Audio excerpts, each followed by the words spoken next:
My name is Anatoly Yunitsky. I will tell you about the transportation systems of the future. Everything that you will get to know is based on the laws of physics. I devoted 50 years of my life to creating a theory of transport and infrastructure complexes that are optimum from the viewpoint of the science and the world around it. The team I gathered in the Republic of Belarus today embodies this transport already in metal and composites. The technology developed by us will ensure the transition of humanity to a fundamentally new stage of civilizational development in the near future. As a result, our earthly technocratic civilization will be able to solve global environmental problems, live on the planet Earth comfortably and safely in harmony with nature. How have I created the optimum transport? My reasoning was very simple. What will happen from the viewpoint of physics if I travel from point A to point B, for example, from Belarus to Brazil, by any type of transport? Railway, a ship, an airplane, a car, or a rocket? Both at the beginning and at the end of the way, I was at about the same altitude above the sea level, which means that as a result of the movement, my potential energy did not change.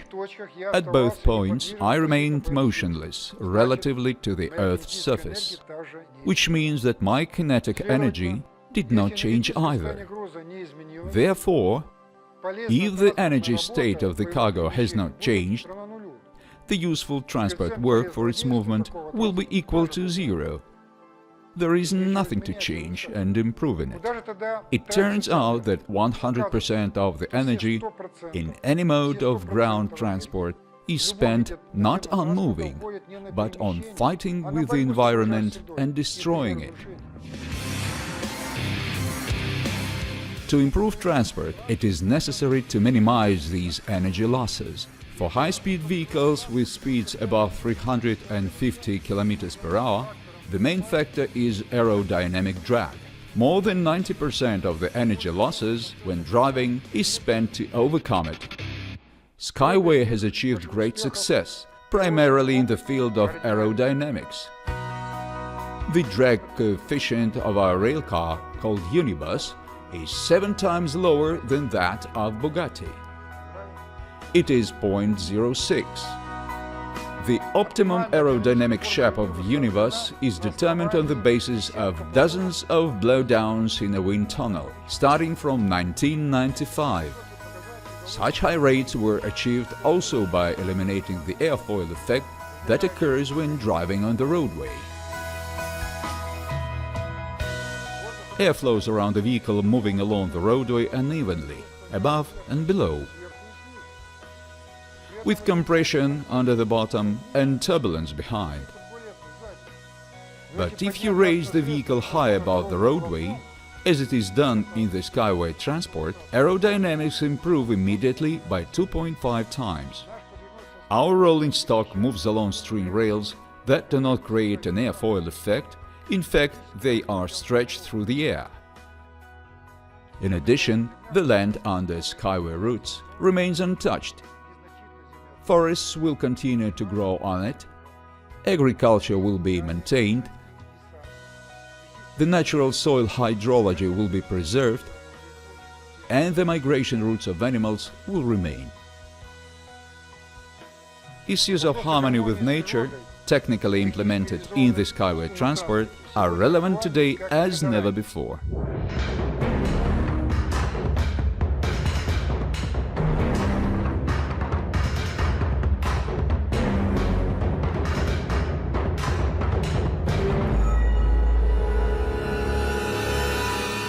Everyone has environmental problems: greenhouse effect, destruction of the ozone layer and global warming, as well as many other dangers associated with the impact of industry on nature, on the biosphere.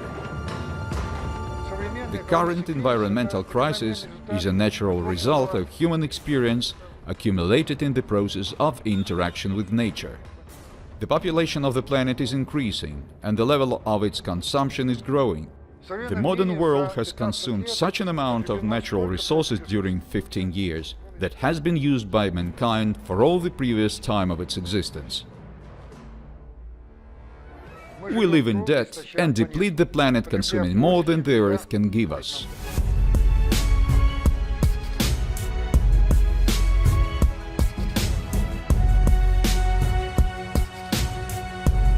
There is only one cardinal way out from the current situation. It is necessary to provide the Earth's technosphere with an ecological niche outside the Earth's biosphere.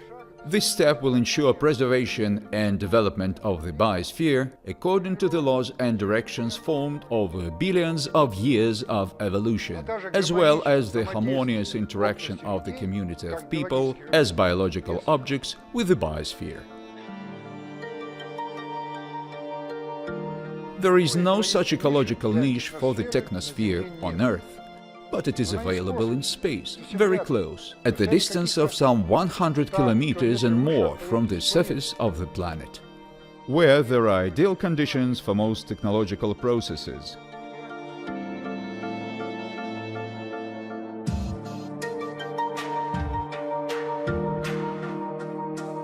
Zero gravity, vacuum, high and cryogenic temperatures, unlimited raw materials, energy and spatial resources.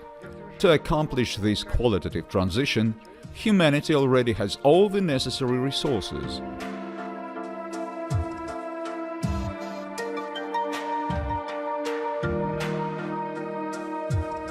The solution proposed and implemented today in the framework of the SkyWay project was first announced by me in the early 80s of the last century and became widely known in the USSR. The General Planetary Vehicle is a reusable geo-cosmic transport system for non-rocket exploration of near space. For one flight, GPV will allow to bring out into the orbit about 10 million tons of cargo and 1 million people who will be engaged in the creation and operation of the near-Earth space industry. GPV will be able to go out into space up to 100 times in 1 year. The modern world rocket and space industry, in which trillions of dollars have already been invested, will need about 1 million years to do what GPV can do in 1 year. Environmentally friendly GPV will actually allow implementing the industrialization of near space. This step will open access to fundamentally new industrial technologies through the use of unique space opportunities that are not available on Earth. Translocation of the industry out of the planet will radically improve our common habitat, our common home, the biosphere of the planet Earth.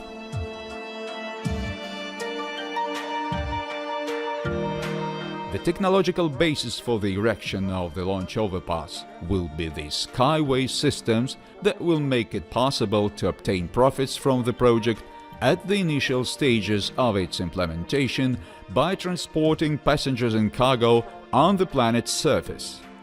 SkyWay routes will start to earn money. People will be able to build housing along them and develop businesses. The SkyWay transport and infrastructure complexes will give impetus to the development of previously undeveloped lands. Thanks to the SkyWay overpasses, the lines of modern informational communications, electricity, water and fertile soil will come to the most remote corners of the planet. Man and nature will finally be in harmony with each other. The ideas that have changed the world in the past have always seemed fantastic and unreal to contemporaries, but they took on a real embodiment with the efforts of engineers. We have not inherited the Earth from our ancestors. We have borrowed it from our descendants. We are obliged to work out this debt, otherwise we will not have the future for all of us. The earthly technocratic civilization will disappear as a failed experiment of the universe.